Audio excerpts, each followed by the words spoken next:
ભરૂચના જંબુસરમાં રખડતા ઢોરનો આતંક જોવા મળી રહ્યો છે। જંબુસરમાં આખલાએ 70 વર્ષીય વૃદ્ધ પર હુમલો કરતા તેઓને ગંભીર ઈજા પહોંચતા સારવાર અર્થે ખસેડવામાં આવ્યા છે। ભરૂચના જંબુસરમાં રખડતા ઢોરનો આતંક યથાવત રહ્યો છે। જંબુસરના ખાનપુરી ભાગોળ વિસ્તારમાં રસ્તા પરથી પસાર થતા 70 વર્ષીય મૃતુજા સૈયદ નામના વૃદ્ધ પર આખલાએ હુમલો કર્યો હતો, જેમાં તેઓ ઈજાગ્રસ્ત થતા તેઓને તાત્કાલિક સારવાર અર્થે ખાનગી હોસ્પિટલ ખસેડવામાં આવ્યા હતા। વૃદ્ધને આખલાના હુમલામાં શરીરે 6 ફ્રેક્ચર થયા છે। હાલ તેઓની સારવાર ચાલી રહી છે। નગર સેવા સદન દ્વારા રખડતા ઢોર પકડવાની ઝુંબેશ શરૂ કરવાના દાવા કરવામાં આવે છે।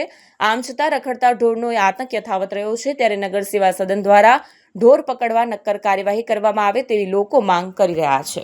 ફરીદ મુર્તુજા સૈયદ ઉર્ફે બાદશાહ। શું ઘટના બની છે? ઘટના એ બનેલી છે કે મારા પપ્પા રોડ પર જતા હતા, આખલાએ ઉચકીને એમને ફેંકી દીધા। 6 પછલી ક્રેક છે।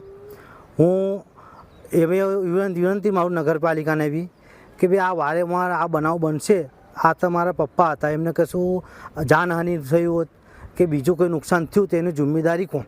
ને વારંવાર આ બનાવ બનેલા છે। એવું નથી કે ચાલો મારા પપ્પાના એકલું બનાવ બનેલું જ છે, બીજા લોકોને બી બનાવ આ માલિકો કોઈ ધ્યાન આપતા નથી।